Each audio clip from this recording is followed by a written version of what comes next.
Nunung Story akan menceritakan sebuah cerita yang sangat mengharu biru ya.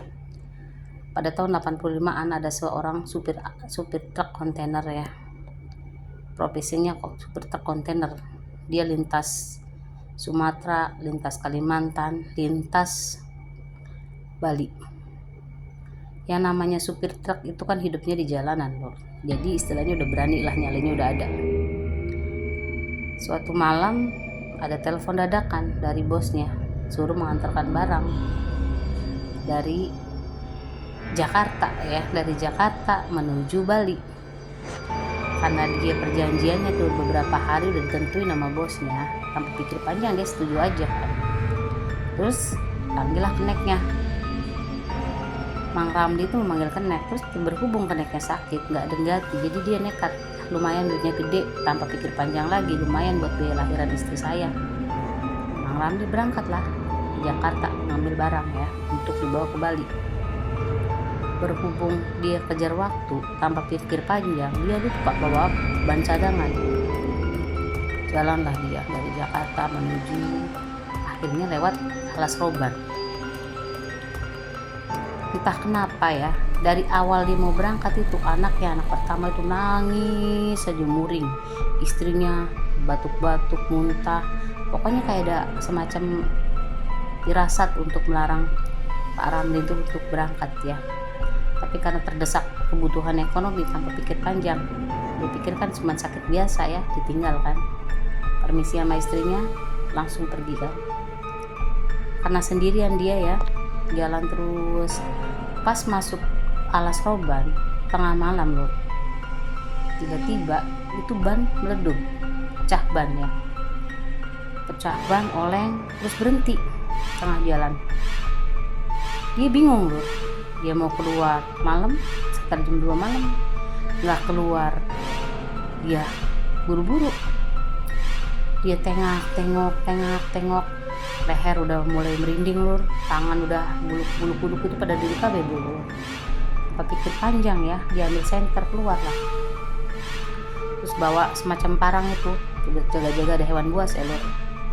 Yang namanya supir itu kan dia udah biasa lah di tengah jalan itu ya. Dia tengok, hawanya udah nggak enak loh. Bunyi hewan dia bersaut-sautan itu sangat-sangat luar biasa lah, mengerikan ya.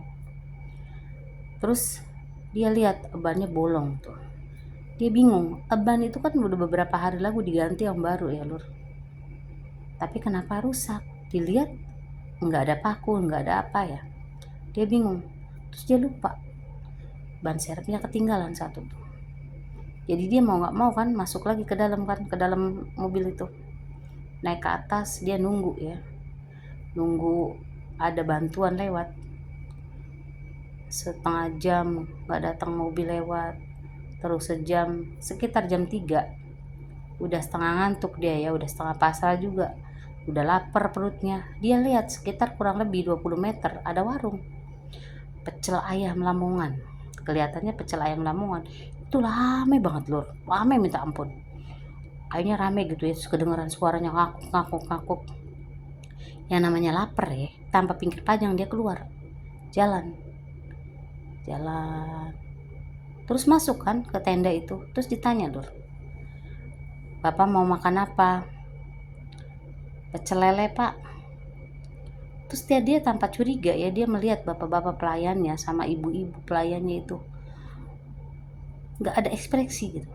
Cuman yang makan itu pada khusuk gitu, makan tanpa melihat sekeliling gitu ya, makan kayaknya rakus banget ya, geragas bener ya.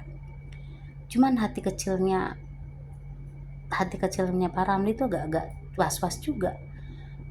Dia ya sebagian pikirannya dan ada kewarasan gitu ya, maksudnya malam-malam begini tengah hutan kok ada warung pecel ayam gitu ya. Cuman ya namanya lapar ya, masa bodoh lah. Mungkin emang di sini deket pemukiman. Akhirnya pesen dibikin. Ya dibikin kan, digorengin kan. Terus sudah disaji ya.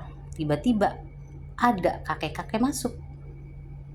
Ramli keluar. Iya kayak apa ya, kayak keluar. Jangan di situ, ayo. Tapi kan saya mau makan, keluar kamu.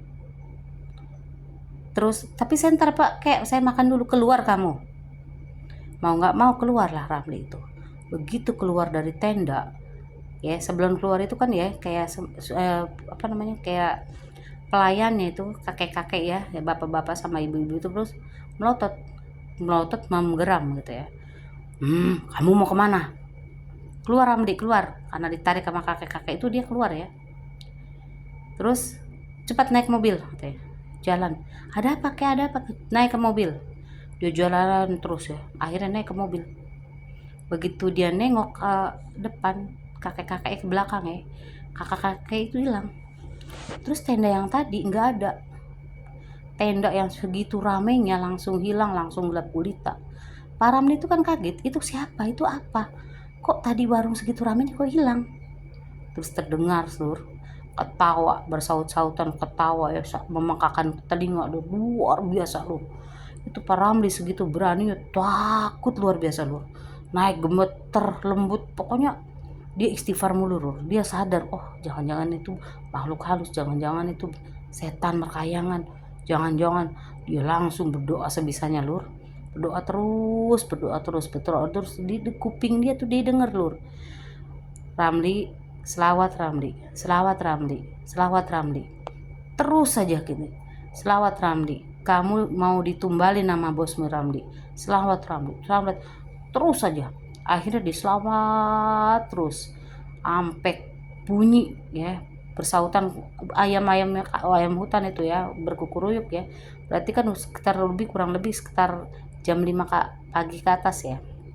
Akhirnya matahari ada gitu ya, walaupun pohonan rimbun gitu kelihatan matahari tuh menyerbak ya, cahaya matahari tuh. Dia bangun terus dia kaget, dia samping jurang itu yang dia tadi masuk kurang lebih 20 meter tadi itu rupanya jurang ya. Makanya dia ditarik gitu, dia nggak habis pikir itu malam itu siapa.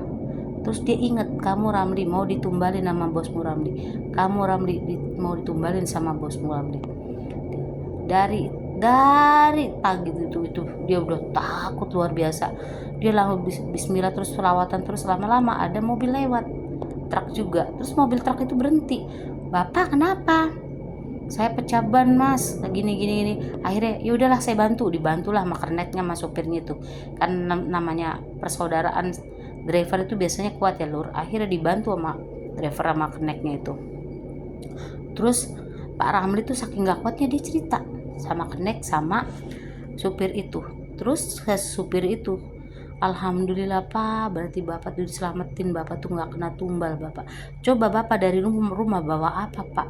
Dikasih apa Pak sama keluarga Bapak hingga Bapak tertolong begini? Ini Pak, saya mau berangkat, mojok-mojok mau berangkat, istri saya ngasih geman gini. Apaan? Tasbih Pak katanya. Ini istri saya nggak pernah ngasih kayak gini tuh, cuman karena dia muntah-muntah sakit, anak saya kejar nangis katanya. Terus istri saya pikiran yang nggak enak, akhirnya saya dikasih ini tasbih sama istri saya pikir ya namanya istri ya, saya masukin aja itu ke tas tempat duit ya. Akhirnya saya itu malam-malam itu ya saking laparnya saya mau makan ya di sebelah situ tuh Pak. Begitu ini mau giliran udah matang itu ditarik saya sama kakek-kakek, nggak tahu siapa kakek-kakek, saya juga nggak keluar, nggak tahu, saya nggak pernah lihat. Tapi alhamdulillah demi berkat kakek-kakek tersebut tuh saya selamat.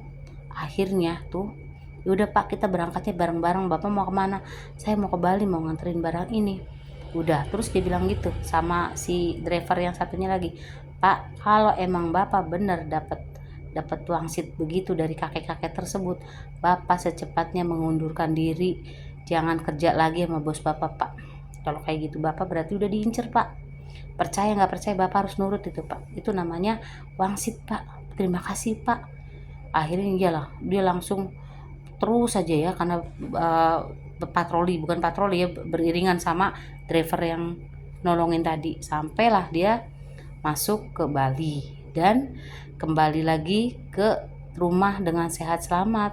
Langsung berhenti kerja sama bosnya marah, kaget, marah, kok Pak Ramli pulang sehat.